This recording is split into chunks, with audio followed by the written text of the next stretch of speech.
a Christopher hotelfo anase esoma wodoma hotelfo ebenya de akwakodi ho anase edin ene wo nanso eni ho ese nipa da sani ebetu akwiem ene onyankropon akwotena democracy eyema bibifo anase enyema yen kwasi broni trim popa ene sentia wode vaccination eba abibiman mu na family plan so mpo no enhye ban ana kwasi broni hyehyeye e wodi krom enti a wode etoa yen eba ne sen ana gay ati atese e wo wiase afana nyinara ene we se illuminati ene we se freemason ene we se sumwe mu ni nyinara ahyase free no broni timpo a wode sanye ma we nyinara e ba no de ato abibiman mu no ene sen we entram so hwe wake up Africa kwasiada we ni kwasiada bia awia dumienu ekopem awia no mienu live on Royal TV eye dwumadi a ofa poku danko ye executive director edema freedom mind movement ene ofa Israel Nkrumah a eye coordinator edema freedom mind movement no ebeka me Kofi Kumi ho na yesim konya no madi dwumadi ho chiame na ensem bia tise no ye gina twekronkron so abakosem ene ntwere ahodo so na ede mo hu ba bia obibini ufiri enu mu a eduro ene soma wo sombo na mabrofo sisi ache ebra so se call together twele kaye no etumi bam ne no ana hyase o freedom mind movement dwumadi e friend wake up Africa dwumadi so praso say ye fa dwumadi live on Royal TV so kwasiada we ni kwasiada bia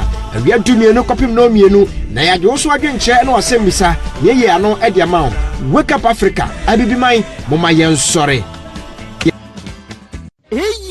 one business general Abatown Ayeniko multimedia so pay video editing photo shoot photo editing documentary business advert music video funeral program birthday parties onua uni how kra esan say Niko multimedia ebeye ni nyina nanso yenwie yo so we your wedding papa bi Niko multimedia si en ha ho kra o me cover ni nyina ma so we are sorry anaso say we ejumakuo bi a opese u streaming live u program aye social media handles na aye Twitter Facebook and the keka ho na Niko multimedia si woni how esan so mo ye ni nyina live abra program na ekoso Niko multimedia si omotonton gadget aye media gadget papa ebini aye audio and video equipment cameras speakers microphones mixers nyina Niko multimedia aye ho adwuma Niko multimedia ewo Koforidia eho ana motare betimi afre Niko multimedia ewo 0244549107 aye Niko multimedia the media general ewo town. Thank you. Osiboni mwamati asaye okroto wamati asaye amuna oba ye krumse oba betre yamesu eche no tonipa eche no diasasa Arusia Ghana mai osomfo Kofi Kumi matenase Royal Television so wake up Africa dwumadie onim se kwasiada bia pramoto a na dwumadie yede yatenase a esense yede ba besomo enu nti na yatenase no ena so pramoto kwasiada du oni amfra onua abusia na odofo mfra odofo yede ba besomo yatenase ayempanyifo mienu ene ene omotenase na dwumadie yatumi de asomo eye wo fa ya opoku dankwa a wo ye executive director ade ma eku FN freedom mind movement one ne ba Israel Nkrumah a ono so ye national coordinator ade ma freedom mind ko na empanyifo ye yatenase dwumadie ne yede ba besomo onim so fa tenase na otwe bia dwumadie owuram na ne ewom bia no ose opa entro ho ntoma ba bia no kra ne hye bia no o de make sure say obetime dia besomo na otwe ne ofatenase no na omayate ase system o mahyehyɛ a omabom tirim po nipa bia bom tirim po se kwan bia so no ombehwɛ se ombetwe afi obo ade nkyɛn na obronsam kwan so omde yakogina na ɛno no ɛdan na omofa so omde ye ofama yehu se omafa osom religion ade ye asɔre kɔ a ye fa ne se ɛhɔ na nyamesom wɔ na nso yenim se eye nipa bi enhyehyeye ena omode ate asɔre se be ya omode betwe nyina fi obo ade na ase omagya sika sem hyehyeye so finance ye economy to see social system ene sanyema we no mo no ena omode ahyehya amenne omayi ye fi obo ade na ase a sa system na omhyehyeye no omama ye hu ehwohwe anunti ene omode yakohyem ewuremu a yennim na de ban empo se ɛyɛ nipa nhyehyɛeɛ na mmom ɛno nyɛ ɔbɔ adeɛ nhyehyɛeɛ ɔfa ama yɛhu wei nyinaa ɛnɛ ɔde yɛ toa so na nɛ nso so ɔbɔ adeɛ yi puma kwam ama yɛbra panyin ɔfa Israel watena se na onim sɛ ɔtena se sei a na kyerɛ sɛ yɛse ɔno ɔyɛ boom ɛna obɛgya gum boom ha ɛno nti ɛnɛ yɛbra panyin nso so atena se maka ne saa no na kyerɛ sɛ onim sɛ ɛyɛ Wake Up Africa Royal Television so yɛwura amankwa tem bia no ɛyɛ sɛ yɛbɔ udin so a na kyerɛ sɛ yɛaseda PSC ɛne yɛde ma wo sɛ fidi kakraka yi wɔma mpanyinfoɔ yɛakwanya sɛ kwasiɛ da bia ɔmo nsom Ghana man ɔfa ɛne Israel ɛyɛ Ghana man som ɛno nti na ɔmo tena se ɛnyɛ mpanyinfoɔ Ghana mpanyinfoɔ na mmom Ghana adehyeɛ yɛn na nkɔman no yɛyɛ dia yɛn na nkɔman no hyɛ yɛn nsɛm mpanyinfoɔ no deɛ yɛn na eyi wɔn sɛ nkɔmo nkɔhɛ toto nneɛma hyehyɛ nneɛma mfama yɛn nanso ɔmo kɔdu a na yɛn nsɛm bebree na yɛ boakye bidin wokɔka bebree a na yɛn nsɛm ne ɛsan sɛ ɔmo mpɛ sɛ yɛbɛka nti na ɔmo ahyehyɛ systems a wokɔka no bebree a social score ɛbɛka wo ɛka wo nso a wontimi ntu kwan woba school fees wontimi ntua wokɔ shop ka sɛ wotɔ adeɛ a yɛ ma wo kwan nea wopɛ sɛ wotɔ no yɛ ma wo kwan nɛ ɛno na ɔmo pɛ sɛ ɔmo de yɛ yɛn ɔmo pɛ sɛ ɔmo ka yɛ kasaboa ɛde hyɛ no no na ɔfa nso sɛ ɔbɛma yɛhu na yɛate wabie yɛni wɔ ho wabie yɛaso wɔ ho sɛ na Yesu a bebie Bible mu ɔyɛ wɔ mu na ɛno ana ɔfa ɛyɛ no okay ebia na woni fie na nso dwumadi pɛ sɛ ɔka ho wokɔ abɛfo ntentan so a Wake Up Africa GH YouTube ɛna Facebook mepakyɛw nsa bɛka live adama bi wɔ hɔ kɔ abɔsoma yɛn na subscribe na afei kyɛma wo nua na wo nua nso atumi anya bi ahwɛ uwi a WhatsApp message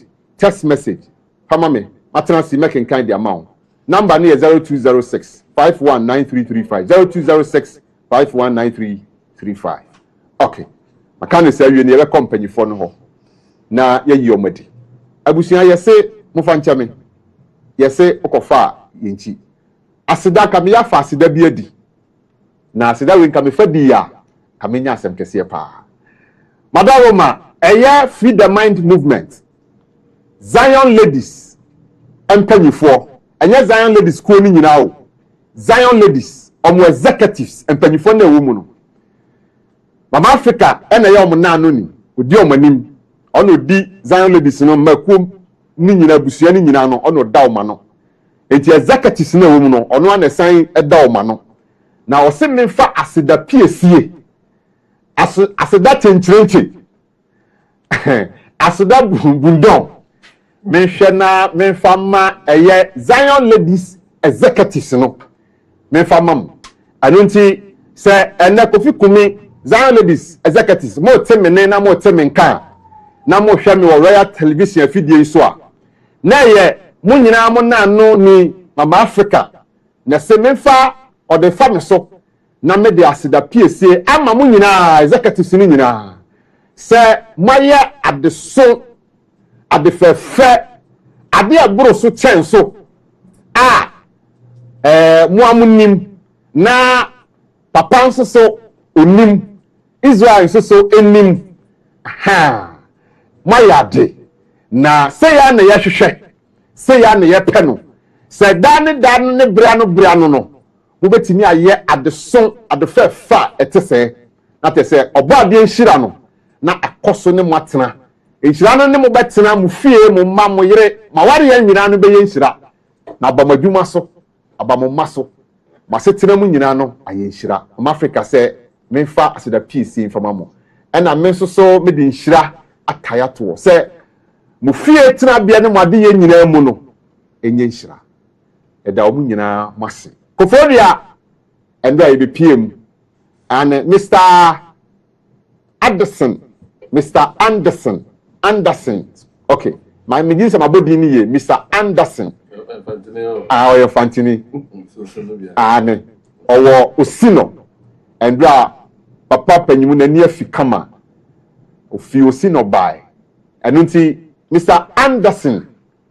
As the PSC any inshira and come on. Papa ne say waba na Senate bi adwuma no obeboa ma ya yekufu di adwuma no han ofi Osino na ya oba ani twice I couldn't in our back. Okay. It's in there, the PSC, Mr. Anderson. Nyamishrao. Okay. Makane say you know. I feel you be call mpanyifo no near domadi. Na jumadi ne yetimi dia so mo. Israel. Me. No akwaba. Yes sir. Me did say ahode ni bibia e boko. Oh, they be life is good. Life is good. Africa. Life is always good. Africa. Sir. It's good. Sir. Life is good. Life is good. Abusua no em say afew tia o mami. O me chwe bia. Omuda wase. Me chwe bia. Omuda wase. Omuda wase. Omuda wase. Ave Kobi bama kwaba. Mejo so. Me did say ahode ni bibia e boko. Oba de adaro. Edo oba de ase. Over say mabo tofa na ne aka ne nyina no abusua na ekrado eno ntimi gya bibia e de mawo na afi ofa e ba se kofi yedika e be chia afo ni joso na mesus ma no beto asidaro medika da se baako eko avide nso bia ba bi o bia onso febi amna woni executives amade a wodi ma kwaku no odi aba yahu efe ebema bibia koso wano amaye nti no mesu mi wano tum na media asida PSC e dia ma woni executives ni nyina ne fe nti e na me ka se e da ase e bi nsamre bi okay maybe no Aba na dwadi no so say na otwim yenu ni ene static kan say yebesi ginaye na ne enim say the mark of the beast eba any yenia so contribution di akwa shemu na fe die ginaye sie no aye di ama binum pa ene no yebekọ abakosem kakra ehifan na sa mark of the BC e be fia ba ye be implement ama ye die nyina akwa akohwem eno ni ade a meka ho asem dia na ese sa akotwuro num na ye kohwe efiri ho ebize ekom yenu bi omo na twuro no da ne edadi emi ehu se omo anamontuo no obokro ye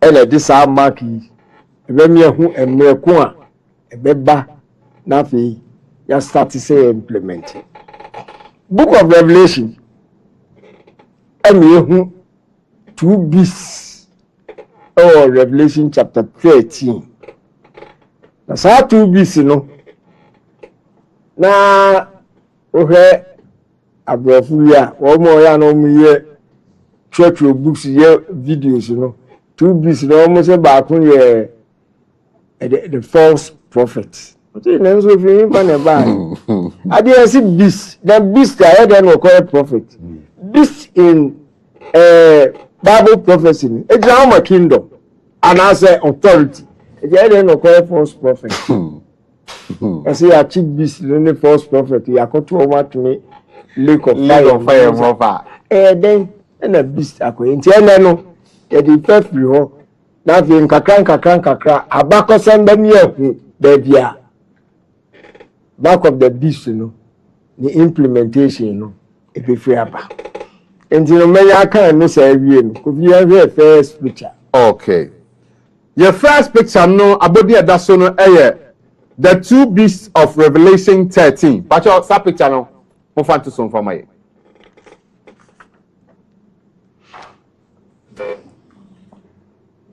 2 beasts of Revelation 2 nations baako obunkum ena baako difa na de ba ni say the way obunkum so no only the main beast no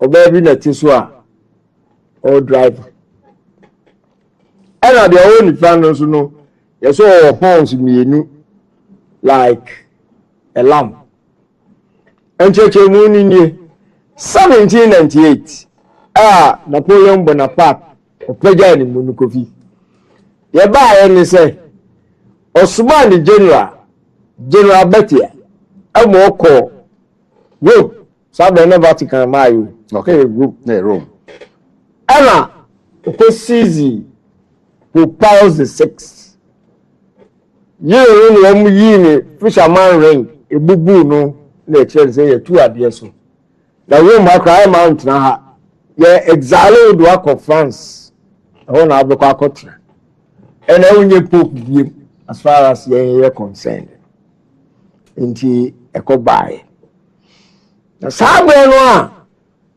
ye tu Roman pope adese no sabe no na American so opie free baby eso opie free nti no main beast no coming out of the sea and lamb-like beast also came out of the land.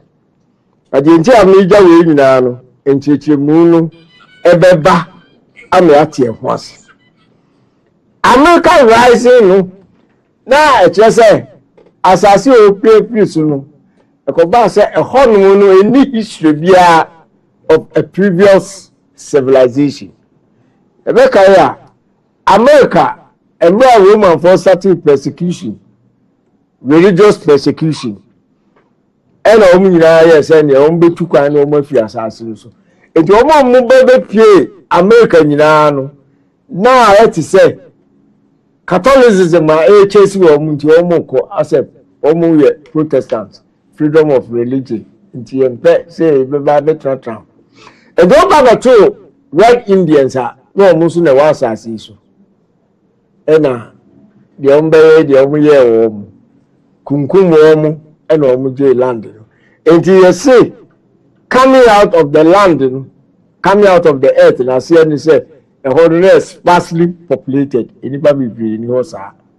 Enti omu no de buy na two horns no a Bible no kan ejina ho ma two principles no a omu de say nation no a afi na epeja ni mu. Okay. Yeah, Ghanaian fi Roman for atrocities mu ya badia ye nyina ye Protestants. Enti no ye de show bia say omra esunwe mi.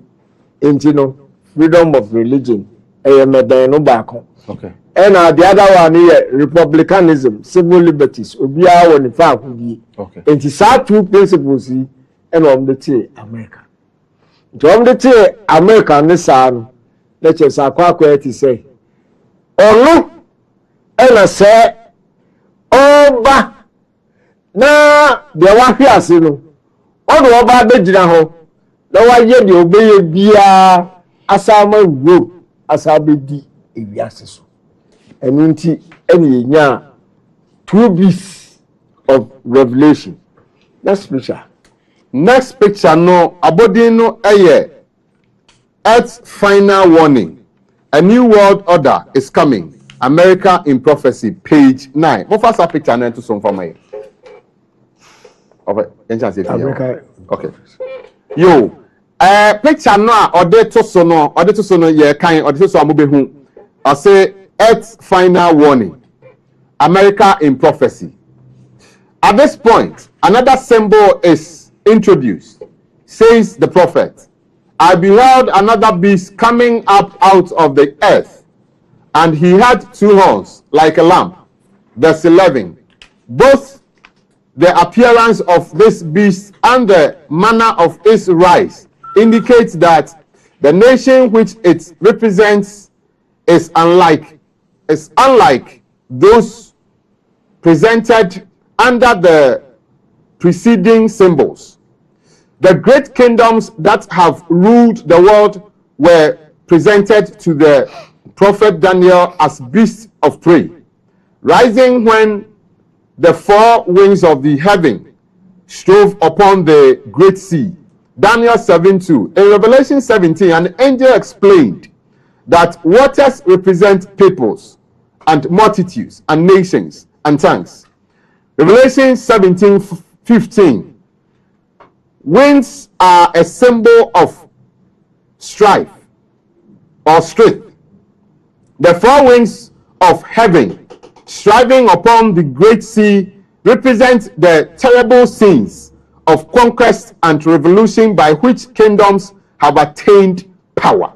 Out of the earth. Okay. But the beast with lamb-like horns was seen coming up out of the earth. Revelation 13:11. Instead of overthrowing other powers to establish itself, the nations thus represented must arise in territory previously unoccupied and grow up gradually and peacefully. It could not then arise among the crowded and struggling nationalities of the old world that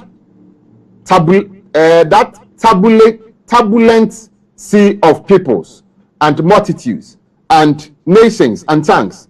It must be sought in Western continent. Last paragraph, right. Okay. Right column. Okay. Two horns. The two horns like a lamp well represents the character of our own government as expressed in its two fundamental principles: republicanism and Protestantism. Okay. And the second D can prepare. Two horns need the Homer. Protestantism and republicanism. Okay. And the next picture the continuation of the same story. Okay. By on van to so. Okay. But you best skip. Okay. So I know Earth's final warning. A new world order is coming. Page 10. But I'm far eto so my but of say no there yen kind. Okay. Okay. I don't know a daso no offer. And this assignment here there. Akasa. You can video no. Okay. And no more details about the two beasts. Okay. Now no never confirm me who say America anyway and a collaborative. Not the mark of the beast, yet me implement was assist. The first video. The first video no abodia daso no the two beasts of Revelation 13. Acho sa video no mama here. I stood on the sand of the sea, saw a beast rise up out of the sea, had 7 heads and 10 horns, on his horns 10 crowns, on his heads a blasphemous name. We looked at this before. Verse 2 says, the dragon, that's Satan, gave him his power and his seat and great authority. Verse 3, notice this. I saw one of his heads as if it had been mortally wounded. His deadly wound was healed. And all the world marveled and followed the beast, and they said, who is like the beast? Who's able to make war with him? That's that first nation that we've just spoken about. But then, verse 11, I beheld another beast coming up out of the earth. He had 2 horns like a lamb, and he spoke as a dragon. Again, a beast is a nation, so another nation will rise and will speak as a dragon. Came out of the earth, not out of the sea. So it didn't come up out of an area of the world where there was a lot of people. It came up in an area of the world that was sparsely populated. It must be a young nation, because given where it is in the flow of things in Revelation, it comes along after this other nation has been set up. And in fact, as you read, it arises just a little before the time that that first nation, the Vatican, suffers a deadly wound, which is a good place for me to remind you that the 1260 years, that's 538 to 1798, that's when the Vatican ruled. In 1798, the Pope, whose name was Pius, and I don't think he was taken off the throne by Napoleon, and the Vatican lost its civil power. Still functioned as a church, didn't function as a state. That was regained in 1929 under the Lateran Pact. So this second nation is a young nation. Doesn't have a crown on its head, so there's no monarchy. And it's going to assume, given what we read, a position of worldwide power and influence. two horns like a lamb, two things that really give it power. If you were to take every one of the 195 or 206, however you count them, nations of the world and hold them up against these identification marks, you would recognize that the only nation on the planet that could possibly fill this role is the United States of America. Now, I don't say that in a way to undermine the integrity of this country. I love this country. I know it's not perfect. No country is. I am here because I chose to be. I'm grateful that Uncle Sam allows me to be here. I love the United States of America. But as we look into the Bible, we see a nation coming up onto the scene that will, well, let me show you. Let me show you what the Bible says this nation does. Revelation chapter 13, and I want to look at verse 12. I'm going to read for you. It says, he exercises all the power of the first beast before him. And he causes, give me another word for cause. Can you do that? He causes, he makes, he forces, he coerces. He causes the earth and them which dwell therein to worship the first beast, whose deadly wound was healed. I go to verse 16. Listen to this. Speaking about this nation. He causes all, both small and great, rich and poor, free and bond, to receive a mark in their right hand or in their forehead, that no one will buy or sell except the one who had the mark or the name of the beast or the number of his name. So what happens here is, down at the end of time, a second nation comes along which will coerce people to follow the first nation. It must be a very powerful nation. And when you get to the book of Revelation, you see that the United States is going to be at the forefront of teaming up with the Vatican City and enforcing the mark of the beast. Now, in case that makes your head spin, let me take you back in time when President Reagan was the president of the United States. Communism fell. Why? What Time magazine told you on the front cover. How Reagan and the Pope worked together to bring communism to its knees. My words, not Time's. That was on the front cover all those years ago. And you think, wow, really? The United States and the Vatican worked together to bring about the most significant political change of the last 50, 60, 100 years? It's exactly what happened. Because one nation has the influence and another nation has the power. And down here in the end of time, he causes all, small and great, rich and poor, free and slave, to receive a mark on their right hand or on their foreheads. And no one will be able to buy or sell except one who has the mark or the name of the beast or the number of his name. Buy or sell except one who has. Abusia Sabri Osha Wake Up Africa Royal Television so na video no manchirim of a kan ye no eye aman mienu a omaka omontoma aba no na ewiase omode siseye gu kwam na omohwe se ye wiase no omobe yi afi obade nsiseye be kofom na nipa nsiseye omo sa nipa no nsiseye no omobe ma ewiase nyira di so oman no na ofa akire no eye Vatican and America. The Vatican, we say na ne dia ne ye onamunsuo so oye oba bi a ote aboa bi a ne ti edu ne meben su edu ha na ote no so ye se ono pie fi nsuom nti ye se ono ote nsuo so ana ye se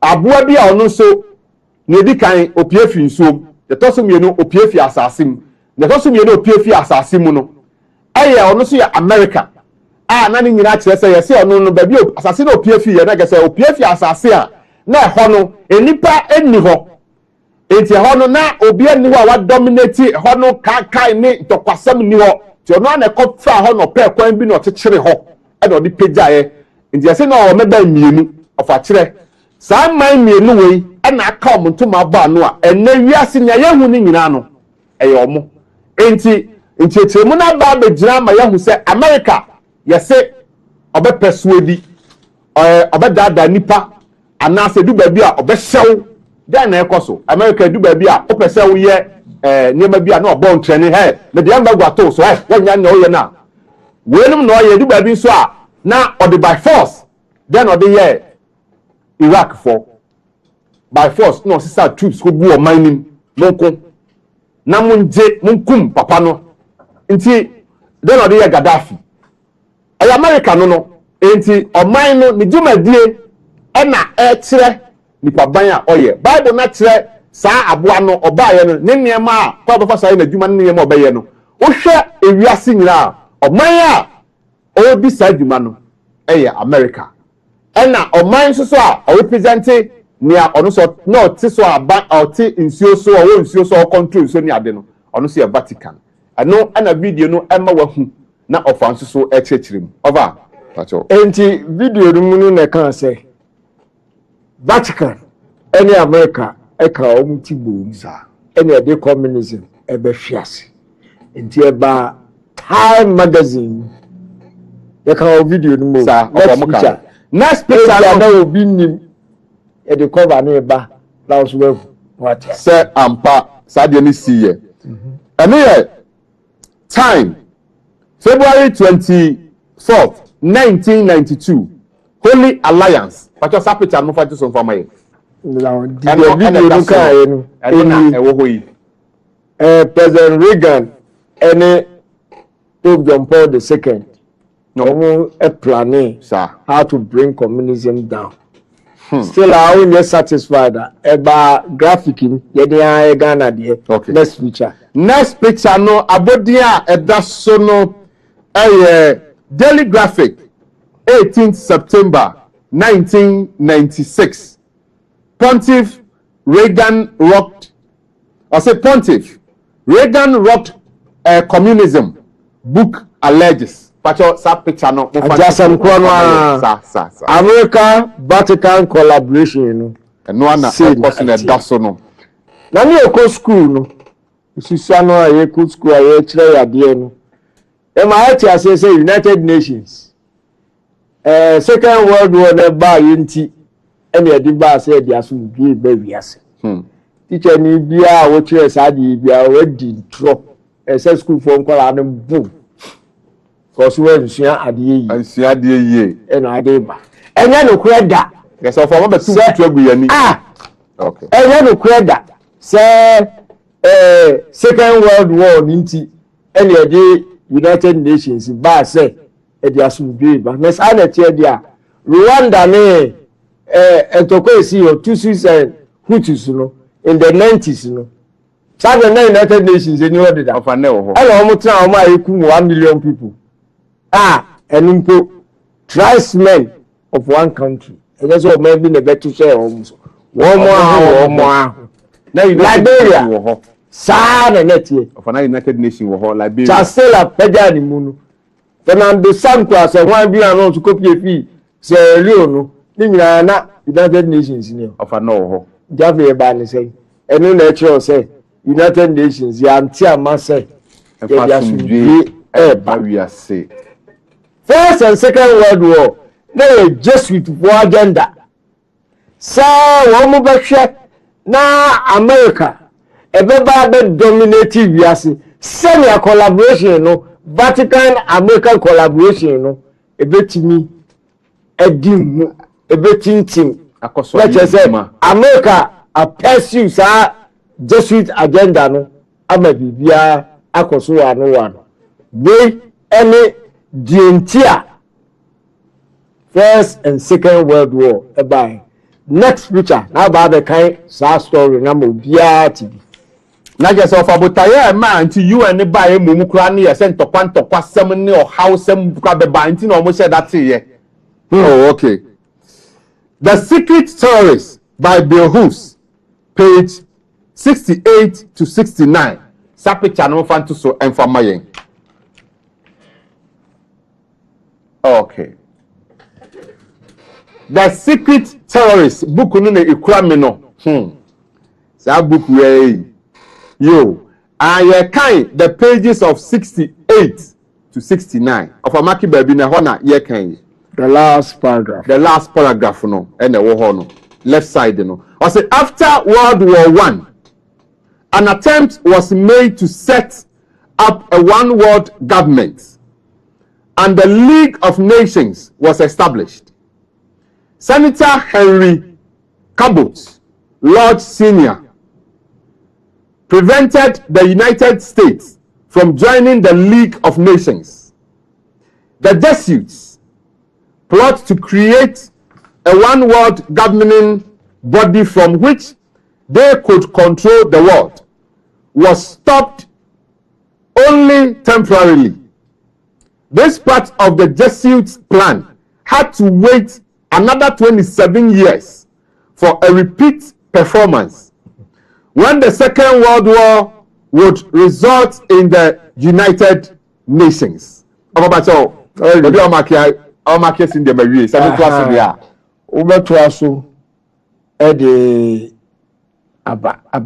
Okay. Because Samuel now President or friend Woodrow Wilson.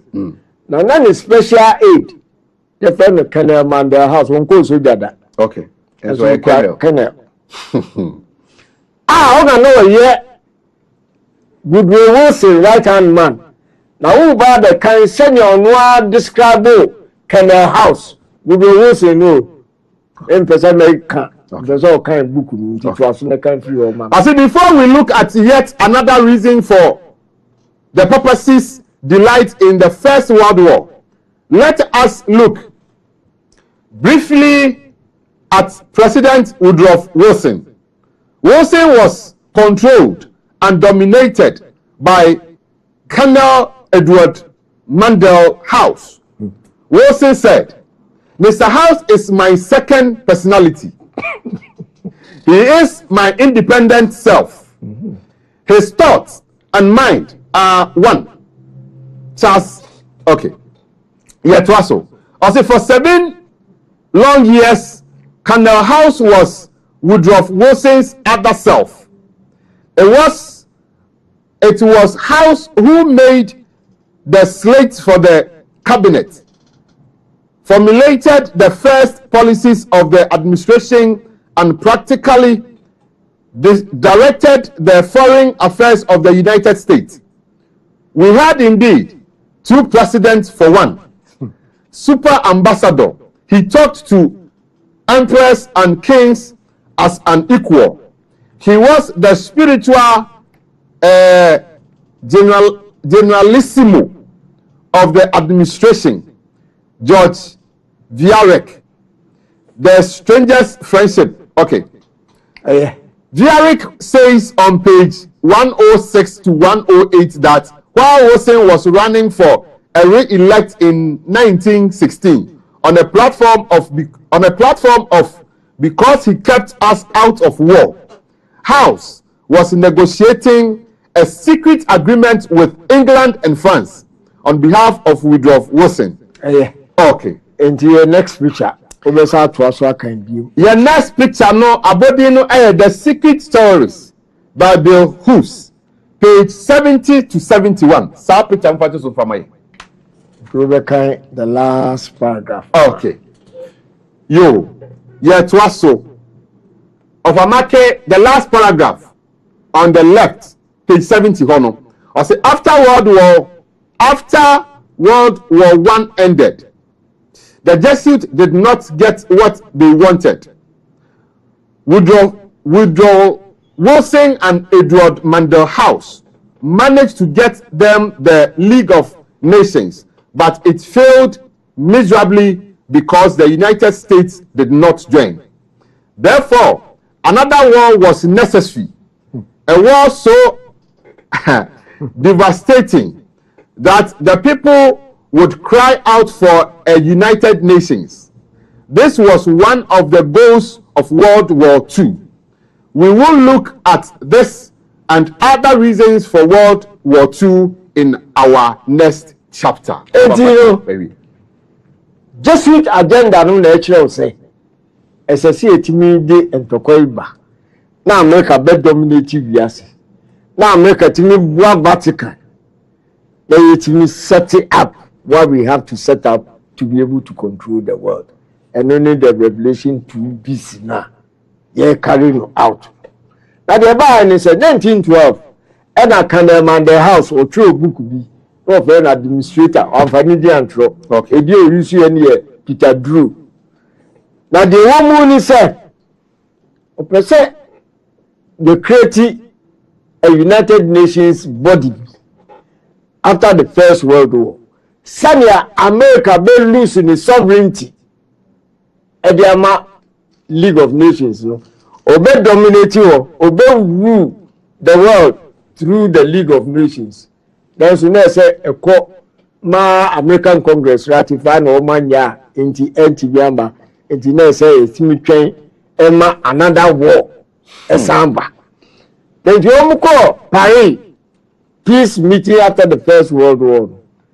And who said Sanya Mandel House okay in the League of Nations number and go wide yatum say but 29 regiment you move free war as American they were downhearted but one more determination say yeah konya kwa prepare this time no yeah maybe be miraye the be ye the kwan bia so no America be ba be dominate yes and you yes every no on betras yes think tank groups you been there Britain almost succeed and create international Royal Institute of International Affairs. Okay. And America created the Friend Council on Foreign Relations. Okay.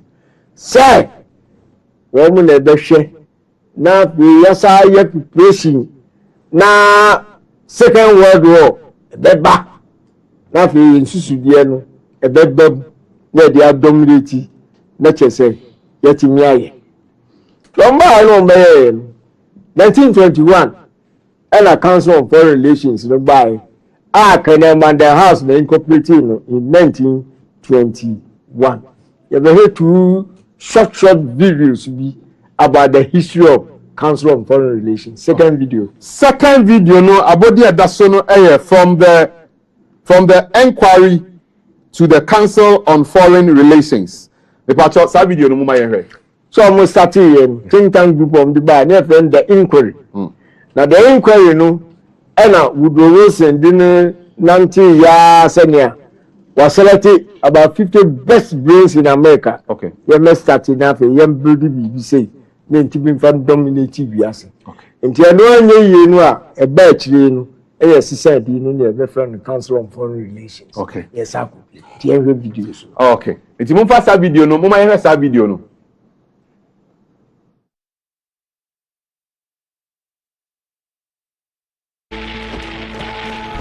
Faced with the new horrors of total war, President Woodrow Wilson tasked 150 of the brightest minds with crafting a path to lasting peace. Known as the Inquiry, this project helps guide his vision for the post-war order. That our people are wedded and devoted to the idea of international justice. Members of the Inquiry set sail with President Wilson to work the sidelines of the Versailles Peace Conference. The treaty signed, European powers agree to Wilson's idea of a League of Nations. But in the end, the Senate rejects it. Undeterred, members of the Inquiry vow to continue encouraging American participation in world affairs. Back in New York, they form the Council on Foreign Relations. While comprised at the time mostly of white Northeastern men, the Council's mission has endured through a century, even as the organization, the country, and the world all changed. It aspires to be a continuous conference on international questions affecting the United States by bringing together experts on statecraft, finance, industry, education, and science. The Council's first high-profile event brings the former French Prime Minister to tour the country and to speak. But for the most part, early members focused on behind-the-scenes influence. The Council also launched a quarterly publication titled Foreign Affairs to produce analysis on important global issues. It quickly became the most influential journal on international relations in America, and soon the world, making its way to the desks of leaders like Vladimir Lenin. A young writer named Hamilton Fish Armstrong is recruited to edit Foreign Affairs for nearly 50 years. He seeks out contributions from academics and statesmen around the globe, driving vigorous debates during turbulent times. A host of unemployed citizens face the grim problem of existence. As the Great Depression hits, isolationist sentiment surges, and the country embraces protectionism. But Ham Armstrong and the Council continue to advocate for internationalism. It proves impossible for the country to maintain its neutrality and aloofness. We are now in this war. We're all in it. With the United States at war again, and the State Department lacking a policy planning capability, the Council steps into the breach. Over the next 5 years, Council members produced nearly 700 memoranda, a roadmap for a post-war world order underpinned by American-led international organizations. A great victory has been won. The entire world lies quietly at peace. As the Council's prestige and numbers grow, it needs a bigger home. And the late Council member Harold Pratt's Park Avenue mansion becomes its iconic headquarters. That it must be the policy of the United States to support free peoples who are resisting attempted subjugation by armed minorities or by outside pressures. Arusia Sabri, League of Nations, League on Foreign Affairs, Council on Foreign Affairs Relations. And no, and a video, a video na yeshano. Na Abusia, and yet, sir, before Kwana, you didn't ever fire seal. Otrese abrofo na abrofo na kwa na omo ye se ye diom de omo nim de no kra no omo panyifo na omo pe bone adi no omo wo kwan omo fa so omo de nema form ase eti omo angasa ombe hu no na omo panyifo no de nema no omo hyehya wi eti wo se omo pe na America adi wi aseso no enti no omo ye ya de World War II eba ye ma America ewura wo nim na o se tama wo ne koso no na o ma yi nkrofo a omugusu de nhihye yese nhihye mako 700 wo ne koso ni nyina no kese omonim se wo yi de enya koso ni de opportunity mayen ya omo ye den abie kwan amayen nti ofa kase sa nyema institutions omo tete ya omo se omo de beboa ye peace omo de bayima o nyema kofo omo de baye ni nyina na ya butaya omo de ba se omo de ba bedi omo djuma soronko enti wo ne kwa no eyoma de papa ehia om papa wo ne koso no na o ma yinim difo a omo no omo te dem omo ti ayi omo trotro niema kwan bia so no wo ne be kwa wiye no na gesa America benya tum e wo wiase mu eno eho video ana na ye hwe no eti wo ne koso no omo ye ya wo ne be koso ene wo ne koso ni nyina no na niema omo kutire ne niema omo se kokoa mu e plan ne susu eye no mako memorandum omo de ya yi nke say enwoma ne nyema plan ne omo susu ne nyema omo sese no mako 700 wo ne nkwa wie na kese sa nyema ni nyina ye ready a America ye pe wiase pe won pe obenya tumi over Second video eno eye the Council on Foreign Relations and State Sovereignty e pa cho sa video no mo ma ye hwe.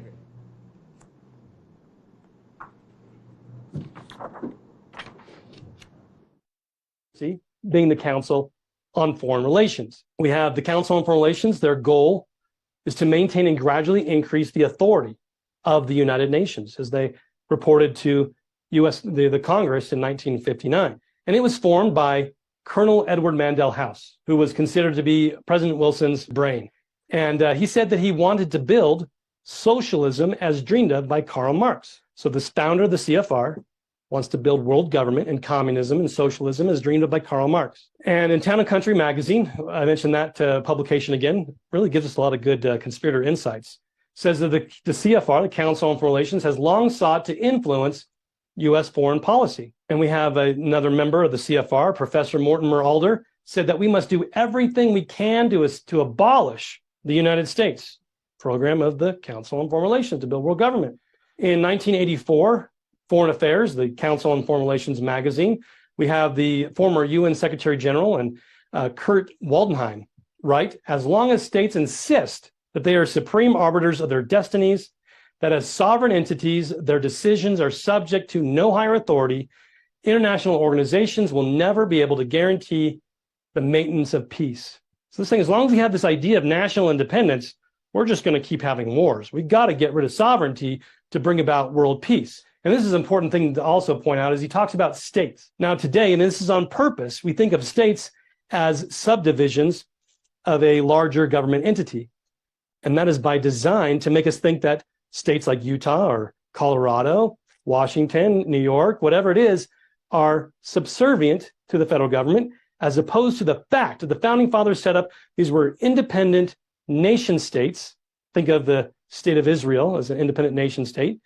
The 13 colonies were independent nations that came together to delegate their servant, few and defined delegated jobs. So they are trying to get us not to understand that principle, but here they kind of let that cat out of the bag because they're trying to make it so that the United States as an entity is giving up its sovereignty as much as the states have given up its sovereignty to the United States. Council on Foreign Relations formed a subgroup they have their national organization in New York, and then across the nation they set up chapters of the American Committees on Foreign Relations. And this is on their website. It says our history, that in 1938, the Council on Foreign Relations believed it was time to create a number of nonpartisan, nonprofit committees across the country for the purpose of bringing business and professional local leaders together to discuss world events due to isolationist attitudes and emerging international conflicts. And so because there were too many people, like in states, especially in the West, that believed in national independence, believed in the Constitution, they had to set up specific organizations in these states to get them to give up their ideas of national independence, right? The isolationist, and you translate that, they just mean national independence, sovereignty. And so we see here on this map of their organizations, their clubs all across the country, where they did focus in those more conservative states, like Alabama, like Florida, like Ohio and Kansas and Oklahoma and Texas, Idaho, Wyoming. I will share some you share Wake Up Africa, Royal Television, so higher and Albiano. Now you share a videos are share no FR, the Council on Foreign Relations. Now, Council on Foreign Relations, Ombutaye. Sir, Ombutaye ne say Ombema America. Na America minor. America na dey say omo policy and the control we are say. Enya American policy in the control we are say. Eye nipa bi and omo America na dey America president te ho. A o te America konwa no so. Nanso no enya America and odwen om ho. Eye sa nipa nti omo te sa kwoi sa Council on Foreign Relations no. Omo na omo hye mra bi. A sa mra na omo hye no na omo person omo control we are say. Omo agenda no. Say America ba benya tumi na America tumi na onya ne nya se onya tumi ama ne manfo onya tumi ama enipa ko bi a wo pese o di wiase so enti America na na besi ho say America ye fin say America no na djuma ma ne manfo da bi oye boboy e ma Vatican ti Vatican se ya wasi se the person di wiase so no America no yi na si ho say obetena sa konwa ne so a o na obehwe ama sa policies enti America mine no President Atansa kunya so no enya America Constitution na odibu odi ne ye dia ya dia se wiase nti ne ye se wiase nyina ye baako o ya America o ya Britain o one over yo kofi enti ne ye to aso no Council on Foreign Relations wo mo botae no be ye se ekwan bia so ye se etimi di America ekose war no a ye hihye senya ye benya mre na yetimi dia dominate biase First World War ne buying a say enema bebree, including enema colonies na European countries no war Far East. And you know, a say Japan, sabre no military government. And you know, we send the to expand the territory. It capture French Indochina. And the many see Dutch East Indies. Say bigger count. And in America, because now America what take Korea, ubeti about war, what prepare. It's a football team, player via warm up, Opediabo. Now, they are last minute, never some. Now, about over. And you know, also impressed me at the William Gadinico. And one year, China, Japan started saying war of aggression. Our people are expanding the territory. I'm saying, opportunity be back. It's moment convenient, Francoye. Jehona, one president by Franklin Donald Roosevelt. Ono where say, hey, we walk on join the German for no now about a TIA. And ye, when Yaya was a American, you be easy. I mean, the trade embargo crowd betonso. Let us say, Japan. I don't know, you know, come we train ye. About me, not to say, over ya, Nanumi. I military intelligence code we say America small car no ama Japan for cry o imagine say won be kwa ko bombo America no more habo bi okay habo okay e wona won so Hawaii okay won fleet of yini na won di bi akwa kusisi ono enti won nya o ma intercept crack no say Japan for be kwa ko bombo. So I'm back here, and America for opportunity about say yes, a cold war no more. And your mom buy one your shift to be never call. We almost send one evidence. And I can say, you can't woman now be say, internet is here, you're quite the baby rat. Warning to come. It is half the pen or more. It's one more and the bomb for you say, on surprise attack. Ntido omo koto ehye fleet isu omo habo ho ma do mtia ke edema China Japan for aba say wo mu ne manyina nti ha do omo hu sa Nyankopo atie yasem kwana bie ene Japan for mu nyina yie na ni enyim de next pictures. Yeah, next pictures. No, you do on abodi adasoni here. Japan strike in the Pacific. Mark Dogal little world history patterns of interaction. Okay. Kind of Some picture no mofa etoso informayen. Japan strikes in Pacific. Japan strikes in Pacific. Japan seeks a Pacific empire. The surprise attack on Pearl Harbor by August 1940, Americans had cracked a Japanese secret code. They were well aware of Japanese plans for Southeast Asia. If Japan conquered European colonies there, it could also threaten the American-controlled Philippine Islands and Guam. To stop the Japanese advance, the U.S. government sent aid to strengthen Chinese resistance. And when the Japanese overran French Indochina in July 1941, Roosevelt cut off oil shipments to Japan.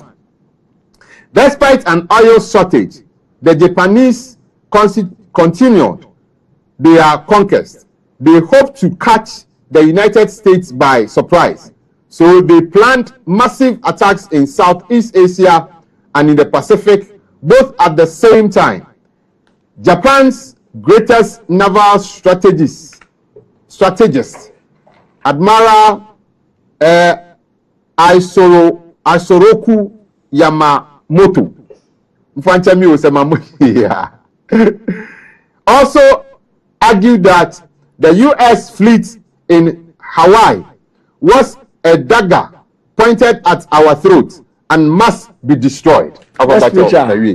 Next picture no abodie edasono Pearl Harbor. Photos and facts from the infamous World War II attack. Pachamofa enotoso enfamaye. Okay. Ni ayetoso na enaye kan Pearl Harbor. Photos and facts from the infamous World War II attack. The surprise Japanese assault inflicted heavy losses but failed to strike a decisive blow. On the morning of December 7th, 1941, Japan launched a sneak attack on the U.S. Pacific Fleet based at Pearl Harbor in Hawaii as part of a plan to eliminate any potential challenge to Japanese conquest in Asia. The attack compelled the United States to enter World War II as a combatant and to wage a costly, bloody struggle to defeat the Japanese Empire. The event set in motion by the attack also led to the United States becoming a global superpower. As Peter Harris, an assistant professor of political science at Colorado State University, wrote in 2017, the attack dramatically altered U.S. foreign relations, sidelining isolationism as a powerful force in domestic politics and making overseas engagements the accepted norm. Next picture no abodino the surprise attack. Pacho mofa eno ento somfa mayeng. The surprise attack. Okay. And that's so the surprise attack on December 7th, 1941. The Japanese military launched a surprise attack on the U.S. naval base at Pearl Harbor. The attack killed 2,403 service members and wounded 1,178 more and sank or destroyed 6 U.S. ships. They also destroyed 169 U.S. Navy and Army Air Corps planes. Bombs and bullets. Japanese torpedo bombers flew just 50 feet above the water as they fired at the U.S. ships in the harbor, while other planes strafed the decks with bullets and dropped bombs. And the way now, Emma casualties in Baye, Emma President Roosevelt say, you declare war on Japan. Okay. I know meaning the echoes in I said that planning. I am planning. Every next video said you see call Congress. How can I say you declare war? Let you encounter. Okay. You go the next video. The next video here, America declares war on Japan. Pacha video no more here. America. Members of the Senate, of the House of Representatives, yesterday, December 7th, 1941, a date which will live in infamy. The United States of America was suddenly and deliberately attacked by naval and air forces of the Empire of Japan. The United States was at peace with that nation, and at the solicitation of Japan was still in conversation with its government and its emperor, looking toward the maintenance of peace in the Pacific. The attack yesterday on the Hawaiian Islands has caused severe damage to American naval and military forces. I regret to tell you that very many American lives have been lost. In addition, American ships have been reported torpedoed on the high seas between San Francisco and Honolulu. As Commander-in-Chief of the Army and Navy, I have directed that all measures be taken for our defense. But always will our whole nation remember the character of the onslaught against us.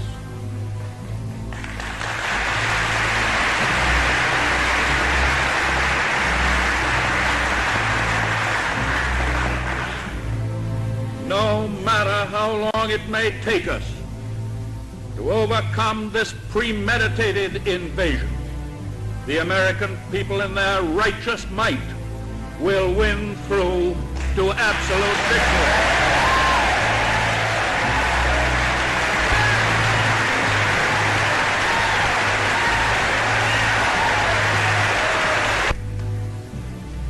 I believe that I interpret the will of the Congress and of the people when I assert that we will not only defend ourselves to the uttermost, but will make it very certain that this form of treachery shall never again endanger us.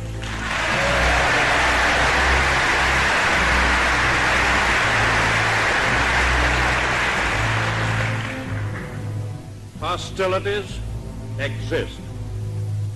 There is no blinking at the fact that our people, our territory, and our interests are in grave danger. With confidence in our armed forces, with the unbounding determination of our people, we will gain the inevitable triumph. So help us God.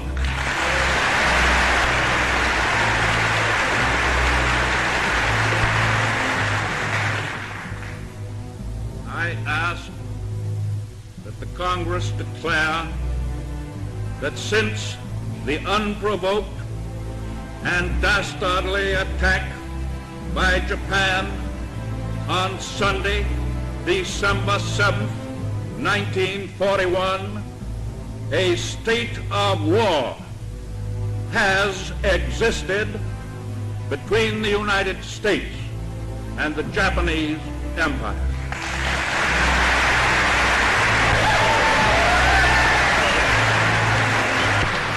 Arusia Sabi Yasan Abba Yetwaso Wake Up Africa Royal Television so video no offer ye call for her na offer twaso e de amaye over enti America for any opportunity ye de ho abi wurem some say ships ekunkum ye call for dia yaba enti omo ba ye so ewiase nyina kai de omo ye omo ni one nation was asisi a omo use atomic bomb e de punish Japan for omo ko bombo Hiroshima anso ha elo musa ko bombo Nagasaki it is a mabe say your ships bo kunkum ye nkofo nti enhwe the next video no senior casualties are wo jama Japan next video no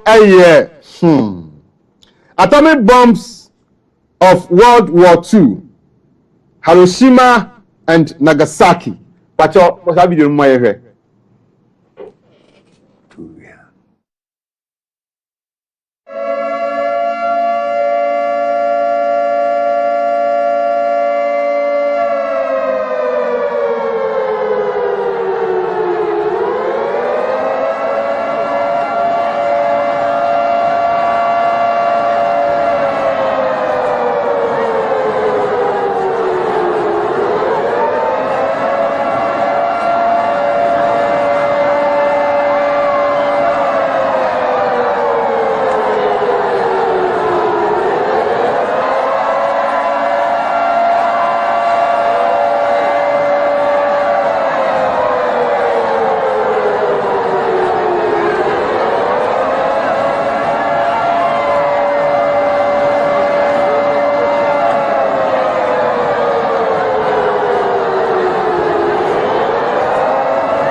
Abusia Wake Up Africa the Royal Television so na ensem bi areho kakra pa hwe America for war ye ekosi na pekwan bia plane kwan amode mu wuram ampa amode mu akowuram na magina so hwe boni fia kwan amudi ye enso boy ye ekosi na munimo esansa nim nyamo ye ntiri mo pekwan bia dem ho behiem Japan on nam ne baabi na hwe boni a modi kodi wo over enti obi abeka say ni America fo anya de na de na mo ye ya mo ye Japan puso say na reason no eba next picture no The Secret Tourist by Bill Hooves page 82 to 83 move that picture no ento so enfamayen okay yo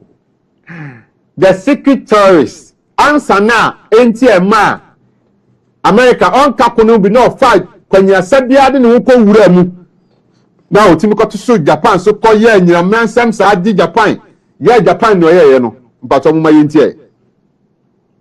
We will look at one more of the Jesuits' purposes for World War II. It was payback time for the Japanese. Oh, okay. I'm going to say Japan for a year. Jesuit for in the late 15th centuries, the Japanese had welcomed all foreigners who wanted to trade with her. Catholic missionaries had been welcomed too. After a time, the Catholic missionaries became intolerant of all other beliefs. Unrest and persecution resulted, and Japan became a bloodbath for many decades. Finally, in 1639, the Exclusion Edict was passed. It stated, "For the future, let none, so long as the sun illuminates the world, presume to sail to Japan, not even the qualities of ambassadors. And this declaration is never to be revoked on pain of death." Avro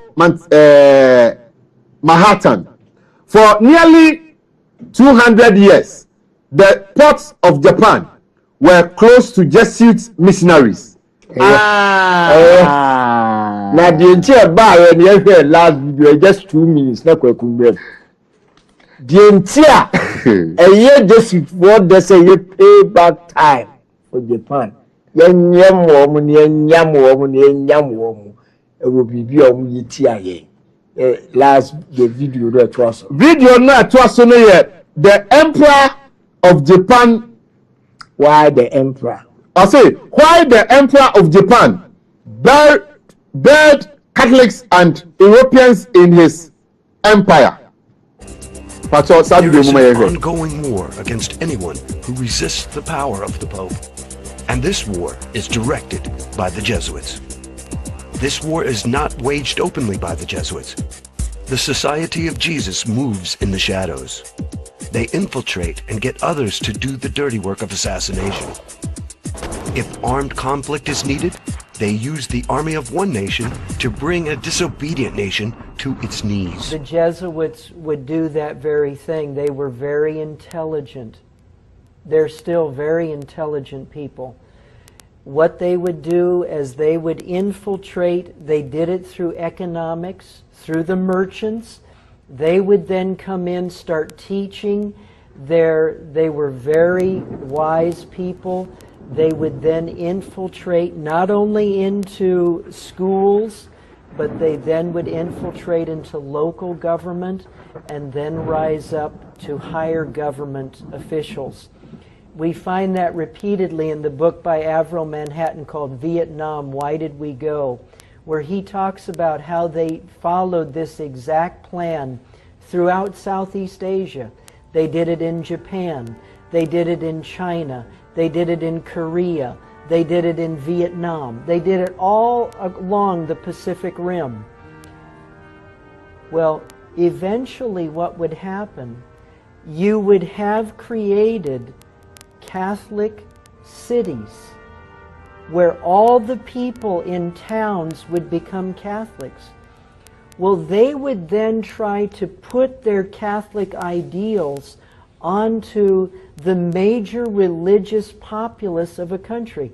In the Far East, of course, the major religious populace would be the Buddhists. So these Catholics in these countries, these converts to Catholicism, they would try to push their Catholicism on their Buddhist friends. And when the Buddhist friends rejected it, the Catholics would start to use force. Well, then the Buddhists would appeal to the local governments, the state governments, the national governments, and then there would be revolution. It got so bad in Japan that in 1639, the Japanese emperor, he said, no more Catholics, no more Europeans will come to our island again. And that ban stayed there for almost 2 centuries. This happened throughout the Far East and in other countries throughout the world. Abusia, Wake Up Africa Royal Television. So I have now been able say offer or trim now or the video account now or the documents account. The entire year US year Japan your year no. I say every bimuno na missionaries Roman for akọ Japan afe Japan for ayobi omosom Buddha oni omosom Roman for set tintinati mosom no munjai na momesom Catholic ena mpanyifo ni bisadabi emaso yempere ena omoye ya ena saa time no hini a no yes saa na mode badia Roman for musisa mukuku kaka munko na munjaye yeso ye yesom sane enne ye de Kristosom be se ye ko aye nde egusu di atiri no omo de omo ampene ne senti ena ka se ene anya monko akora no my Europe for kora obi ama habiem ne enya kwan sum ye nyame ye wo kwan ye fa sum ye nyame ho ena just for say sa ena omo bo omo to ho aha ena etie di adanse atere say every president every oman bia suggest to tia se no kwa de o se omase omumra na de be yadwuma erintu we oman na we se onye onfo ma asem na omade ye na omka bibi na be so ye tie beto atia de a na omo pe oman bia omo yi omo no na omo asa oman no enti US na wo ho no enti na yese odne ntuma bo Catholic Vatican he works for Vatican video no asechere no enti na omo ko Bombay omunya akwanya ba se afede yenye me wo se America Vatican na yes okache omko Bombay omfa kwan na mo se enampa omko ye no ye over Kobi me de besi ha next week e beto aso over se odi besi ha next week na ya to aso yo abusia ansa na e be kobra panyi ho no munye asoka kra enfama me mikuta de fe gold ade fe efe pa se mo hunse na tie no ane we eye quantum spray we no eye quantum spray na quantum spray he adumaso a edi no se ebia o issues with wani obi o ha na nani no o se ani no na adwuma ye no eye ntini o na moja ne fam na de ye adwuma wo ntini no na ebi o ha ye nuane na ye di ene ebi o ha ye TV a wo hwe ene o laptop ne eso ade adinti no ema entini no na ebi o aye tense ebi o ha na entimi emfamu ye enyama ne mfamu ye ma moja ne ntimi mfamu ye we obe you see o de spray wanim dua no we mpo ema Rachels wa wanyi wanimu ebwawo ni nyina we eye ho adwuma eye quantum beauty spray ampa efeye ti beauty ni de yanfa nka ho kra de anka me de beka ho nanso eka ho edi dwuma so pa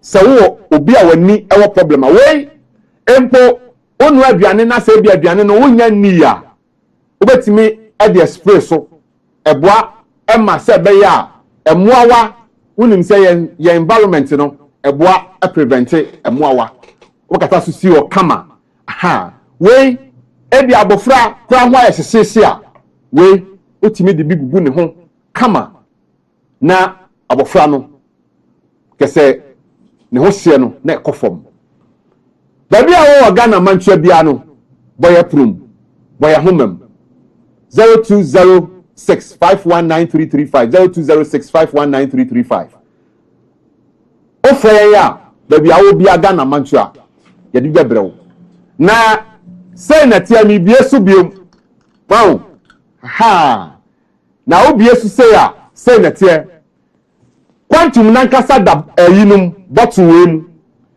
anunti oyusu wi abo se o spray o yere nya na e basoro enti wo wi a pacho obefa ebi a pen anade bi e be komu no na wa pia quantum no so na akwase na me pacho odi nsuo koje nsuo no asesa wo lese nsuo a odi gumu no enye nsuo a me pacho eye nsuo a enchini wom yesa wo lese nsuo na odi gumu no ye nsuo a eye alkaline ane ne pH alkaline no eye level sansuo no na be gumu nsuo ye kroje na odi begum na chese watumi ayusi sa na etie wada Roma enu ti bia wo Ghana manche bia no me pacho eye normal water na odi begum aha anya hot water o normal water aha nsuo a salt unim na ne alkaline ne pH alkaline no eye normal level wo soro eno na odi begum na chese say pacho aha oya say oya when now the be o help aha kama so ahu ha sa na etie enu ti baby a wo Ghana mantua bia no boya homam na onsa betumi akabi eye good papa okay maka ne sa so awie no me pacho abusiafo bi adomo yen aya busiafo bi adomo yen ye momo number na edeto ya edeto ho no abusiafo bi adomo yen na sese yese obi maw na pese okoso mawa sese uyi na ye sese o ma ne hu sampa ne ode mawo na aso wani eno no o kire bi no o kese a akese wasan yi bede na ode amawo eno nti yewura Mr. Fofo vi kejebi ane omo ma ye contribution omo ma ye momo lines no ye de asida PSA mamu nyina ye bom din me yadamase Mr. Nobet Kuma Kudemo and Mr. Nobet Kudemo Mr. Abbas Kwakujima Mr. Eugene Oko and Mr. Al Hassan Salam Mr. Kingsford Akaliga Naba and interoperability pool edino enya sem ketewa Madam Sarah Naja Ofe Mr. Charles Pape Mr. Hurule Abdul Wahab pacha odi no ceremony ya facha no wate wada Roma ane Mr. Kra Jacob Jain Madam Ajo Esther Gaku Mr. Albert Benjamin Jonas and Dr. Isaiah Adams wenum ene omwa omatumi abeye yemwa se beya dani dan nyina no TV yebetumi atena so Madam Roma yakoso ara bodaru se mobile number no ene da so no edin no eye Joseph Kofi Ediko bomoden na fa kakra to mayen se beya kwose da bia no fidie so yebetumi atena so yetumi aso maka ne sa wie no afa be kobra panyi ho na nia owo bia no ode amayen ya banyi bisa ma kwa babiem Yo so. Mijiri se bibia eboko. Bibia boko. Edobo adiase. Edobo adiase. Ni aka nyina no. Echia Ada Roma. Etiefo nyina. Siefo eje so. Na mama obia ya we se. Ade a enkopo de man nipa. A obia wo bi e brain. Adwene. Adwene. Good. Okay. obi bia o hemi bia no o brain sa so ntumi use brain a one aboa pɛ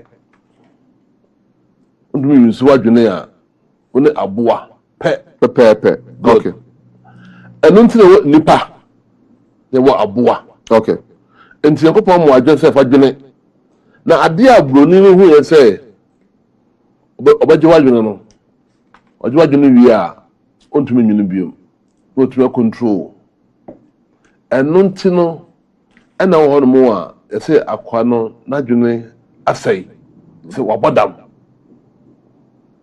the brain cannot function anymore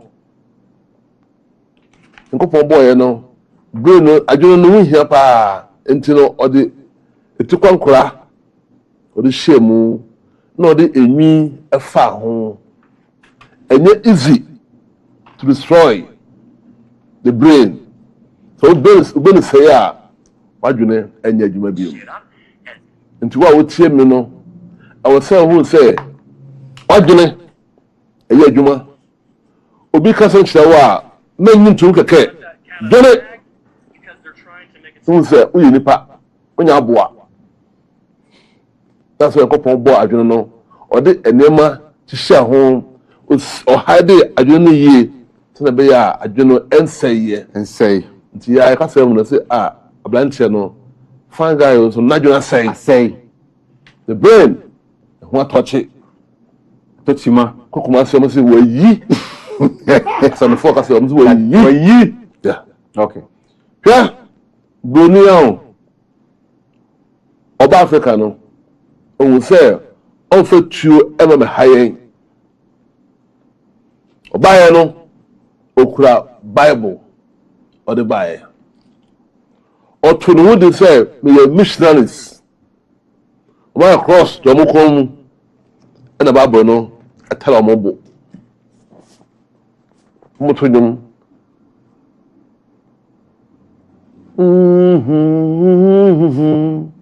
care for dying. Jesus is merciful.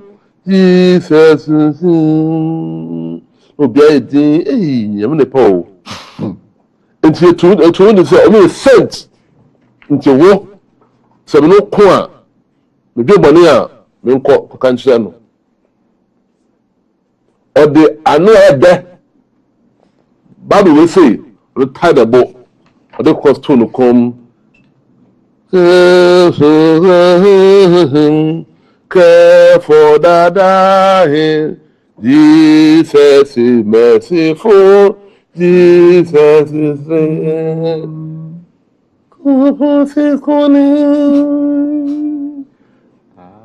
na odu bani o betu huni odu bani unya huni and no that's the beginning of African Christianity omo de bae nti ehunu say omo ye special human being after say missionaries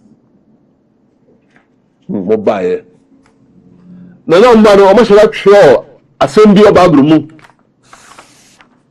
sa asem no kwa no all for the history researcher na ni ho Paul time no there's no slave Paul time no Yusuf time no there's no slave slave no obo kwanko na Yesu kura no oba wiase we say mama ya dwene anya dwuma oba osowa small boy otu je na dwene na odi na chise kan man no fini ku a otu no no ko adwene ntina eko we say abaye eko say ama tebia the sawom by say what you know the innovation of the brain tina eko we say abaye asole by so kwa sole a soforo o de say teacher ni e teach you no kwa do chew no na ko bobra sa yedie eni asode mu ho nti ye pa yedie eni asode mu ho I'm from there for buy no. Omo adwuna etechire omo de buy. Bro fa so there ma say o de ba ababo bibini. Mo tie me bi mo. Bro fa so there ma say o skin color no emefe to the sorry brown na e favor na be boa. No. Yeah, mistake be. Okay. We have to make it plain to them. Okay. Other buyer no one not trouble be say enkwa kumenko. Okay. Ephesians 6:5. Okay. Cause that time no, according to history no, there was no slave that particular time, that era. Then kono. Okay. Ephesians I prefer trouble with more. I say go pass out. Sir. Ndo mo abaye.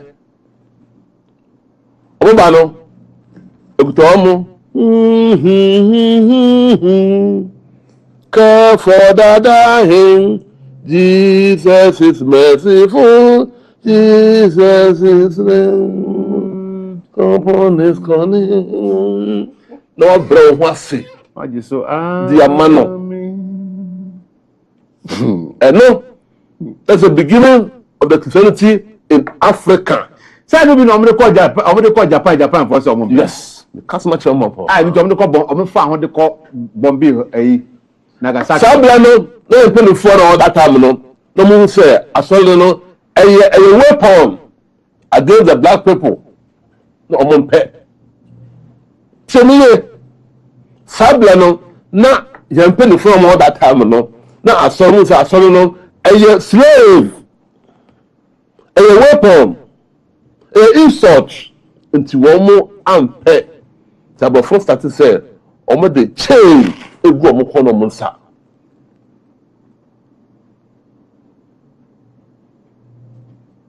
Na okwa Kekos Castra.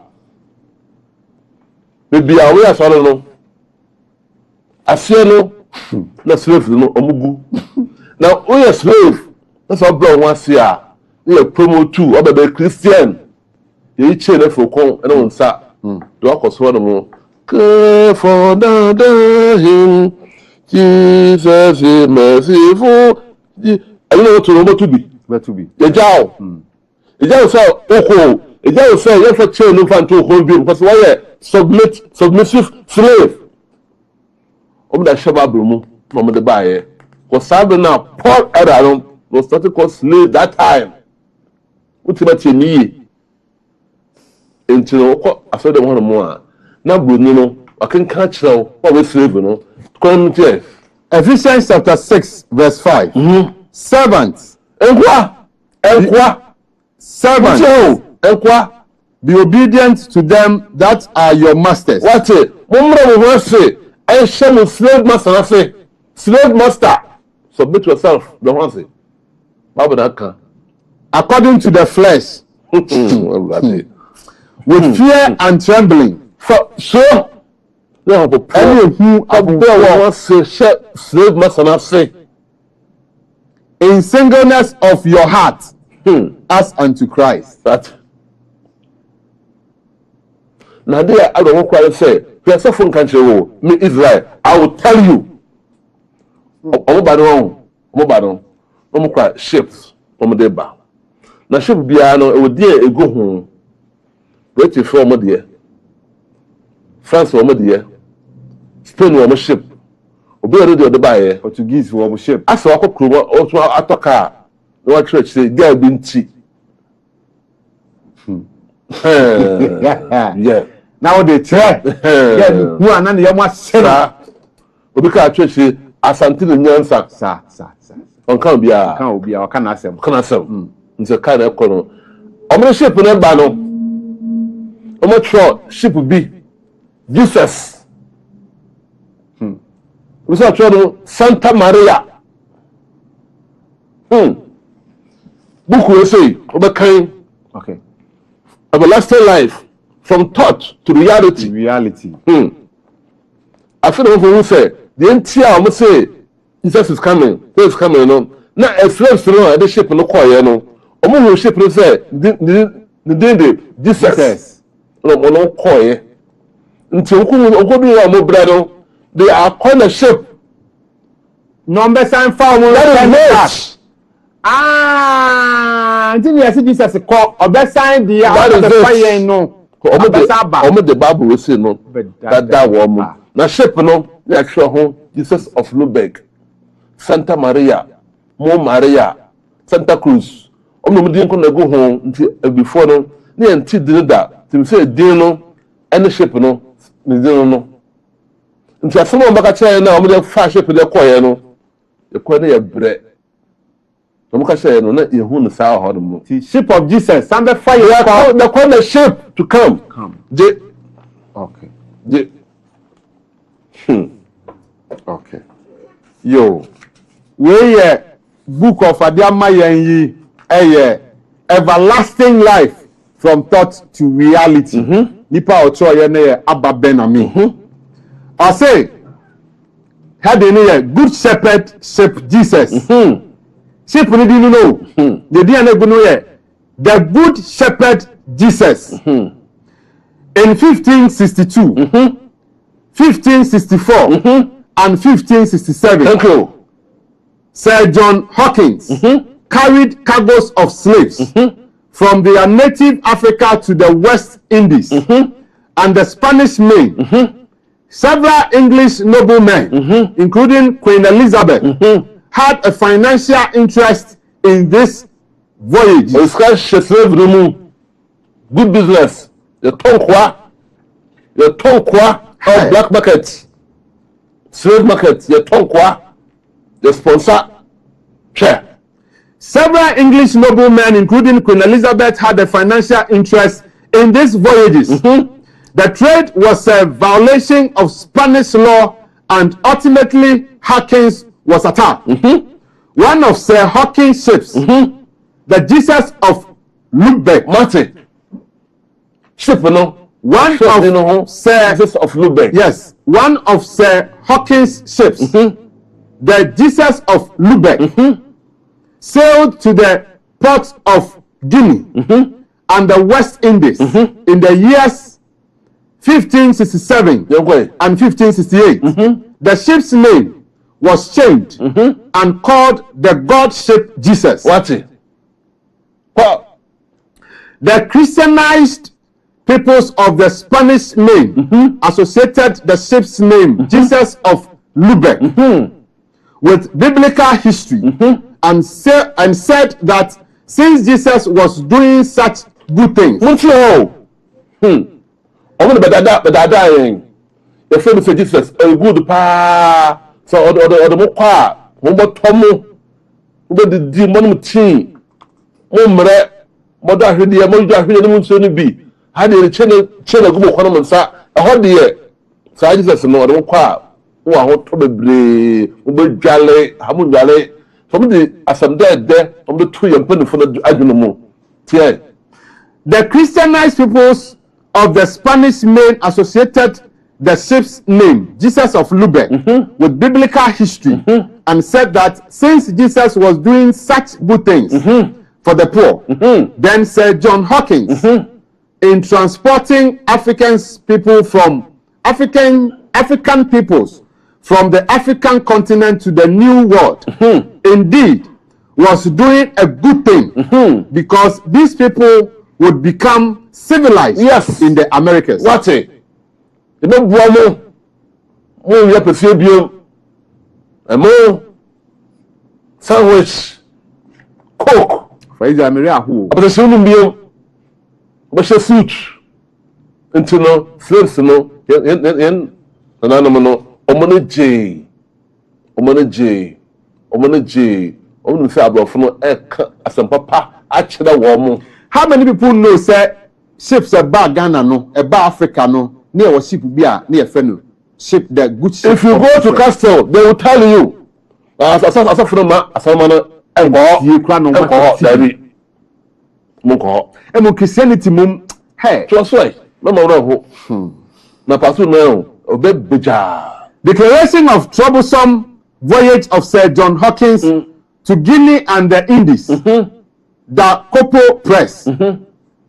Incorporation 1973. To the great majority of the slaves, this was their first hearing of the name Jesus. That's it. It was the first time Jesus. No that. No say ship no.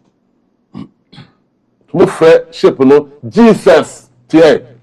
In the new lands, the slavers exploited the enslavement of our people through the use of Jesus' name, trying to convince the slaves that since Jesus brought them to these new lands, they should consider themselves blessed. They were taught to remember that the good Lord shipped Jesus. The same thing. Now say, Oba Yesu nchaya. Odeswa the feel so. Oba Yesu nchaya. Owale ebeye. Oba Yesu nchaya. Waduma sam ebe koyiye. Oba Yesu nchaya. Besa. The same story. And no dey say Bible. And ebinum tie ni ye. Wo ababa movement we say oye member. Wo say Yoruba no. Ehu ya. Firimoko. Yehuwa firimoko. Because the same kind of ideas no na bi dey ba. Omu say yedie ho hwa asole ema yedie o. Yedie eya adwo ferenya o ska ho. What be yeduma? Nimdie awo ewa dwuma. Yedie enya so dem o. Mutie mi ye. Ebunu ba ya ho no say omba bedi ye. Nka so ni ye o. But enye ya agenda no. Ya build adwen no. Na find guy, say adwen build here. Eno na obetimi dia implement it. Kojo adwen the opportunity. Ana mera ho. Serious. Adwen bi adwen wu. No oba. Oba abafra Ramaji say no. O say obi fẹ́ mi say papa na Ramaji say fita na o. So yen say channel rough. Tina ono ba ye. Say Christianity adwen anu no. Ti oba na ohun bi sa no. Anyone. No anyone. Oh. Say what ba ye. Hwɛ asole ema yedie o. Asaba yedie dia enka sofo no onto ade wa so dem o. Sofo bia odon nkofo kokrom o se Ghana fo ye sabi Ghana fo bi no ye jimefo yenka no kwanche o mo no makoto kusua awo poultry farm no moto paint kokko o de paint kusua ho ya to di kusua kokko no ya ton de ma asale ma no and before ya body adwuma say ebinum ya awa adwum kola wa adwum that's what I say we who could you wo kosua e kosi kokko na wo be say wo ma mi kra wo mi da na mo fo to hwe obi so bolo say Yesu mo da na mo fo to ye die eni so dem Debbie so ba movement no mu all I do say oh ba mo djuma ye o ba be skeni a ye see ye gbede adwena mo o skeni no adwena ye be o ye gbede adwena no what do you ya bineska Sa what do you ya unyeska no skeni wa jimi da cherebi skeni wa jimi fo unyabi so you so na adwena no mo de di sa ana ye so no eye adwuma wo ye adwuma Bible say okonya dwuma no oni di na 4% we do too much. Bible say on sanu adwuma na obesira so bebre no eba ye ho movement mu a omo de ade we say Christianity mentality so mo de aba miracle say I wo ha boom na de na abie na ye prako pere saka bebre no ye o bebre na de ajo no of course ano de obi tuma no aye me o he de car no fie otimu a efe wonya aye ajo no menya ye no no de abrisa ajo no obi 18 cars obi 12 cars obi aye dwuma because we chia so ntra ho meba Ghana na kwaba omo ye memeso aye ajo na mbenya ye no ana omo de di it is oba ye no empire bi apapa we no special omo de di ebi ko say papa de timo odin na me pe no de key bi adi e ama me o ya de you are mad I'm telling you before edio no omo so amaye yesu omo ye okunu sere bibri adansidie me say share na ye ma amanfo di adanse because enu kwa na ye say ehun hwe komi me wo article no na me pa bochire akọ my wild papa ya tie ya no friend me no officer me kwaye na kwaye ma etwa na ho kwaku the over mutu me yo trance uye di eni o pansem oh father ka say me yo papa ontume mu wow fa wo de papa bo me ko father funu no o se there bi uye di awo ho hwe mi bia no mi jare ho ko me mo sunu siafe now better no suma abel okay abiba no be sharp the bat ayeri bi no na life na day scan ho when it down papa so I don't see that my anymore because I didn't know what when that's what say enti me mam papa so no ona mo be ku form na ya down for so mo be do me wow oh what is that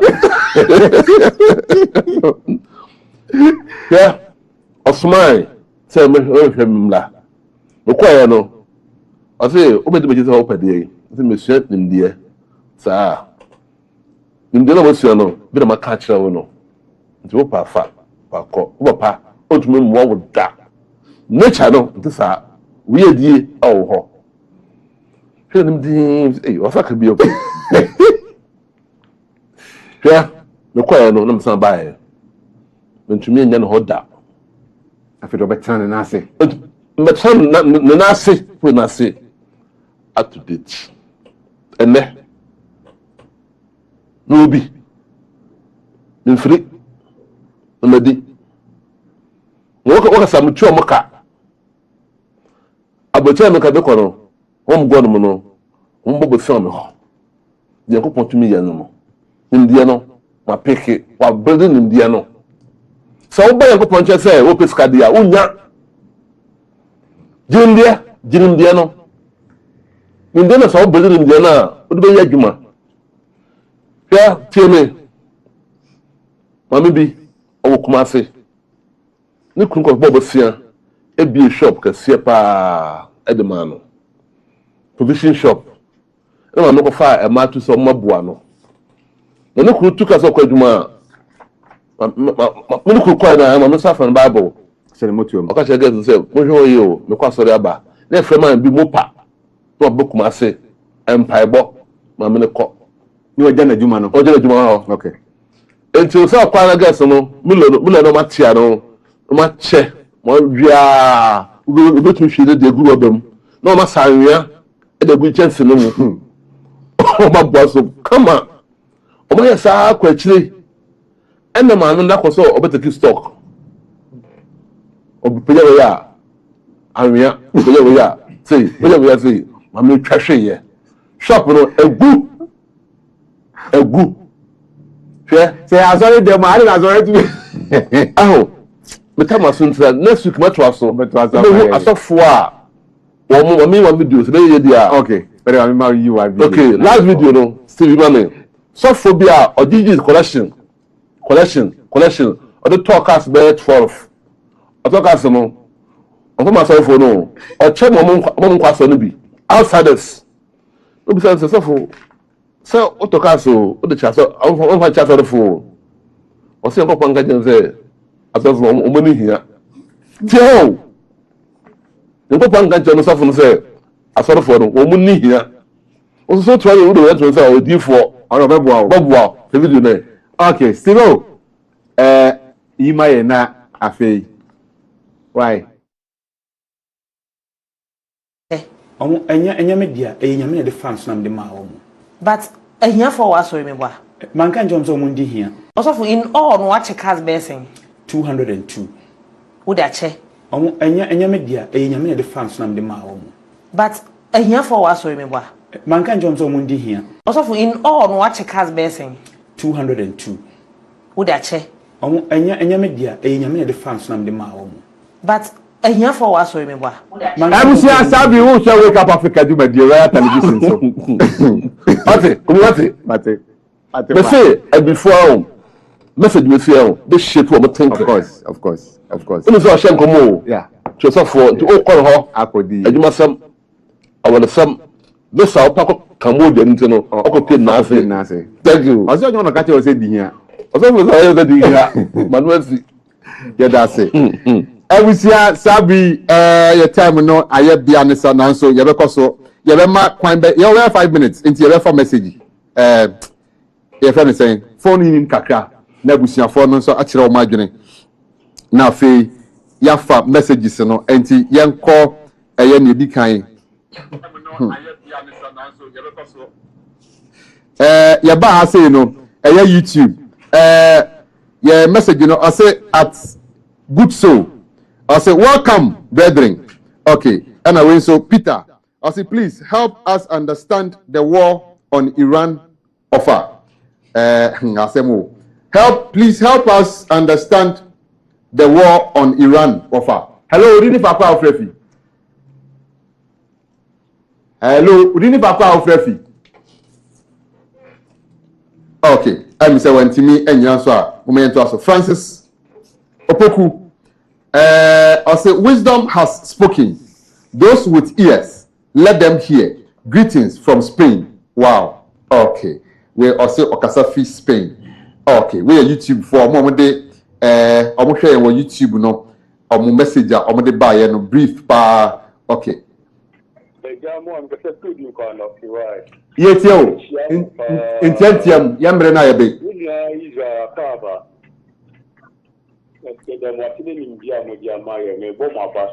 Okay, yan so yada wase entientiam na onu yan so etumi abasubi. Okay, we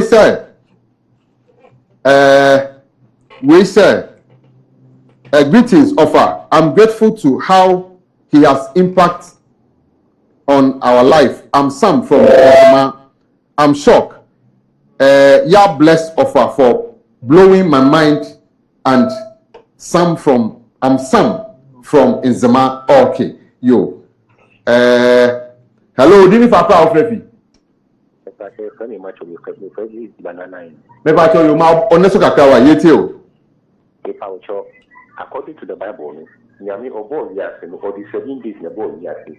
Obo yase ni na and Jesus Christ o for e ga ko egu. Enti ifa no di obo eko. Obefa Jesus Christ befa obi akọ. According to the Bible, you have 7 days never years. Nyami for completed the 7 days.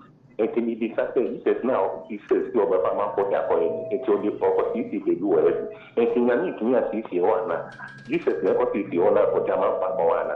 Yo, yeah, that's it. Question of this, okay, hi, please. How much is the quantum? Okay, your line I read to you fair and why? First line on that. Ubinya. Hello, Dini Papa Ofrefi. Ya Udini Papa Ofrefi.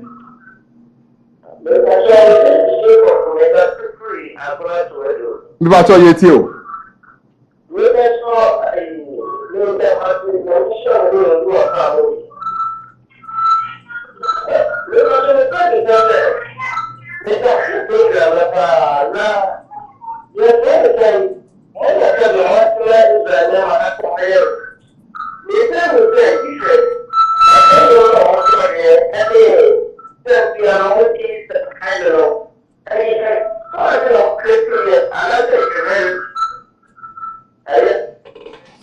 I was say Jesus story no a creation be no mo create here and I say a something real.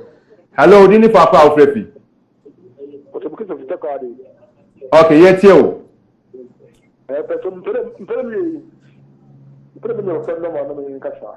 Open sorry day. Okay, what the number now the atuja. Why your number now? Yeah, why our first number? Good afternoon. It is hard for us to make our brothers and sisters understand that the Jesus we are following is not from God, but rather Pope. What should we do to make them understand? Set from Asin Insuta. Yo, set you go so. Omobeti ase kakra enye prekope padaroma. I'll say hi. I'm Richard from Ebri Equiapim. Thank you so much. You are doing a great job. Yo, every epiapem, but what they necessarily black of Fribia, na yensua there. My name is Jima. I'm watching you live from Apatia. You are doing a great job. May God bless you all. Okay. We say good afternoon, say good morning, say the wise men. Thank you for your awesome. We pray for long life with good health for you and the entire crew. May the good Lord continue to widen your understanding for you to impart unto us. Wafa, you and your crew are more fantastic. Okay, we I'm a pew. Dunkwa onofin and a day message way or message in ewa pa mamon frame na. Okay. Abusia ebia na sani aye kanu no open se misabi penchiremu bibi chire wa adwene bibi onti bibi ase patch of a number we 0244 686557 0244 686557 bibi a chire usu bia no first number we a unsa beka quantum no patch of number obe fe no 0206519335 ofra baby a wo Ghana mantua bia no wonsa ebetumi akabi ope price no first number me da to dwa no na ye be kirew na wonso wonsa tumi akabi abusia aha na ye do ketense no mpanyifo a meniom di dwumai eye wo fa ya opoku dankwa a wo ye executive director edema iku efe freedom mind movement ono ne ba Israel Nkrumah a ono so ye national coordinator edema freedom mind ku na medin ani Kofi Kumi me na me ye dwuma die mtia me fo baby a obehia me bia no Kofi Kumi obo ade dom yen adasende ye besensia akra mu nyina